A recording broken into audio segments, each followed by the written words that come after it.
ভাইরা আমরা বাংলার কৃষক, শুনুন লাঞ্ছন আনতে হবে।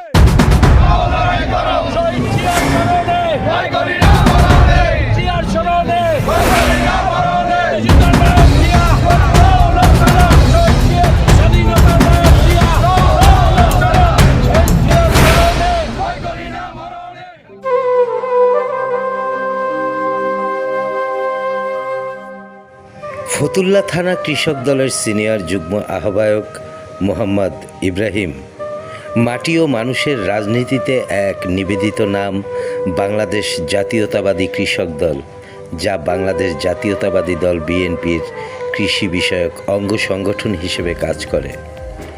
দেশের কৃষক সমাজের অধিকার ও স্বার্থ রক্ষায় দীর্ঘদিন ধরে ভূমিকা রেখে আসছে। 1980 সালের দিকে প্রতিষ্ঠার পর থেকেই সংগঠনটির কৃষকদের ন্যায্য মূল্য, সার বীজের সহজলভ্যতা, কৃষি ঋণ সুবিধা এবং কৃষি বান্ধব নীতিমালা প্রণয়নের দাবিতে সক্রিয় রয়েছে।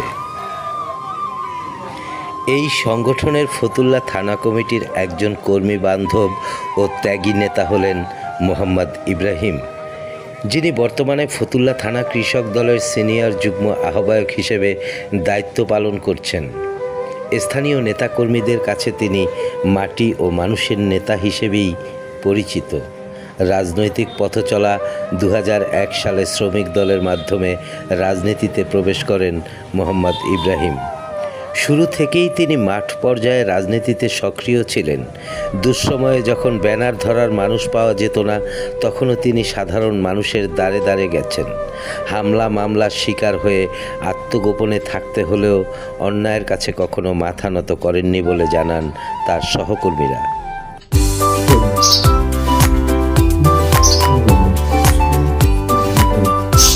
কৃষক বাংলাদেশ ব্যাংক কৃষক জন্য কাজ করে এবং আমাদের জিয়া রহমান এই কৃষির জন্য অনেক কাজ করেছে। এজন্য কৃষক বলে এসেছি, কৃষক নিয়ে কাজ করে যাচ্ছি। কৃষক কিভাবে ন্যায্য মূল্যের সার এবং বীজ এবং আরো অন্যান্য যে সহযোগিতাগুলো আছে আমরা কৃষি যাওয়ার জন্য যে কাজগুলো করে যাচ্ছি। কৃষক যদি ভালো থাকে, বাংলাদেশ ভালো থাকে, আমরা ভালো থাকবো সবাই। এর জন্য কৃষক বলে এসেছি। জিয়া রহমানের যে স্বপ্ন ছিল, তার যে মানুষের নিয়ে যে কাজগুলো করে, তবে আসলে ব্যবসায়ী ছিলাম। তবে ওনার স্বপ্ন দেখে বেগম খালেদা জিয়ার মানুষের জন্য কাজ দেখে, মানুষের ভালোবাসার দেখে, দেশের জন্য ভালোবাসার দেখে আমি প্রথমে শ্রমিক দল করি। আমার গাড়ির ব্যবসা ছিল, তখন আমি শ্রমিক দল করতাম। শ্রমিক দল করতে করতে এক সময় দল ক্ষমতা থেকে চলে গেল। তখন আমি ঈদে চলে যাওয়ার পর অনেক অত্যাচার, অনেক কষ্ট বিনিময় করছি। তারপর আমি যুব দলে করি। যুব দল করার পর থেকে যুব দল অনেকদিন করি, ব্যবসার পাশাপাশি। তারপর আবার কৃষক দলের ভালোবেসে কৃষক দল এসেছি, কৃষক দল এখন করতেছি।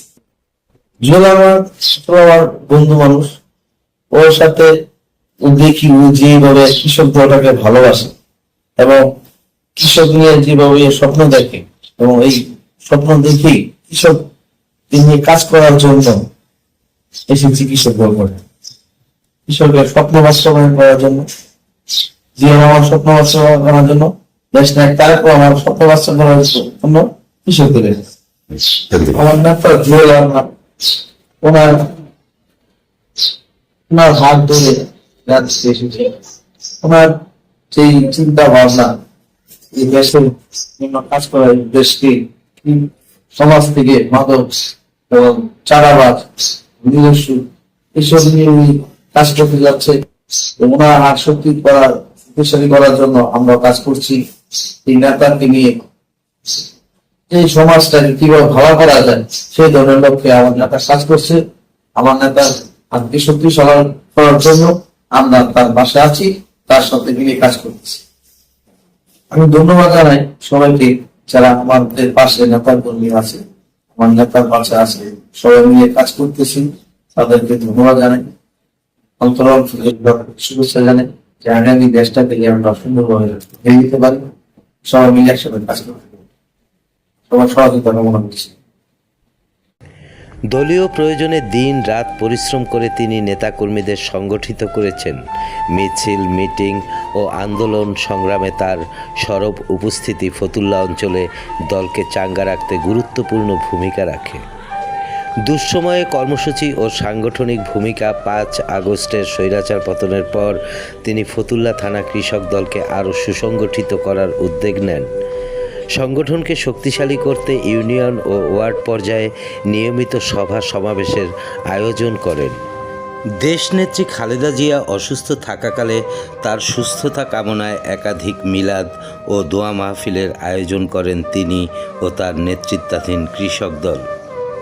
পরবর্তীতে তার ইন্তেকালে গভীর শোক প্রকাশ করে ফতুল্লা থানা কৃষক দল বিভিন্ন মসজিদে মিলাদ, দোয়া মাহফিল এবং কাঙ্গালি ভোজের আয়োজন করেন।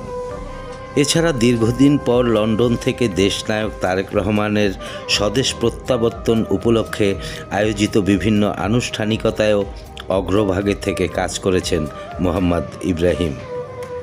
ত্রয়োদশ জাতীয় সংসদ নির্বাচনে নারায়ণগঞ্জ 4 আসনে বিএনপি মনোনীত জোট প্রার্থী হিসেবে মুফতি মনির হোসাইন কাশিমিকে মনোনয়ন দেওয়া হলে ফতুল্লা থানা কৃষক দল জোরালোভাবে নির্বাচনী প্রচারণায় অংশ নেয়। খেজুর গাছ প্রতীকের পক্ষে দিন রাত মানুষের বাড়িতে বাড়িতে গিয়ে ভোট প্রার্থনা করেন মোহাম্মদ ইব্রাহিম। বিভিন্ন পাড়া, মহল্লা, ওয়ার্ড ও ইউনিয়নে নিয়মিত উঠান বৈঠক করেন তিনি। ভোটারদের কাছে দলের বার্তা পৌঁছে দেন। তার ভাষায়, খেজুর গাছে ভোট দিলে ভোট পাবেন ধানের শীষ, আর ধানের শীষ ভোট পেলে দেশনায়ক তারেক রহমান প্রধানমন্ত্রীর দায়িত্ব গ্রহণ করবেন। নির্বাচন শেষে দেশে বিএনপি সরকার গঠন করে এবং প্রধানমন্ত্রী হন তারেক রহমান, এমন প্রত্যাশা ও স্বপ্ন নিয়েই মাঠে কাজ করেছেন তিনি ও তার সংগঠনের নেতাকর্মীরা। স্বপ্ন একটি সমৃদ্ধশীল দেশের। মোহাম্মদ ইব্রাহিমের স্বপ্ন সন্ত্রাস, মাদক ও চাঁদাবাজি মুক্ত একটি বাংলাদেশ, যেখানে খেটে খাওয়া মানুষ কাজ শেষে নিশ্চিন্তে ঘরে ফিরবে, দুবেলা দুমুঠো ভাত খেয়ে শান্তিতে ঘুমোবে। তিনি বিশ্বাস করেন সংগঠিত কৃষক সমাজই পারে দেশের অর্থনীতিকে শক্তিশালী করতে। ফতুল্লা থানা কৃষক দলের নেতাকর্মীদের মতে ত্যাগ, সংগ্রাম ও নিবেদনের মাধ্যমে মোহাম্মদ ইব্রাহিম ইতিমধ্যেই এলাকায় একজন পরিশ্রমী ও কর্মী বান্ধব নেতা হিসেবে নিজের অবস্থান তৈরি করে যাবেন, এমনটাই প্রত্যাশা স্থানীয়দের। আমরা ছেড়ে যাব না, আমরা তারেক রহমানকে ছেড়ে যাব না, আমরা দেশনেত্রী বেগম খালেদা জিয়াকে ছেড়ে যাব না।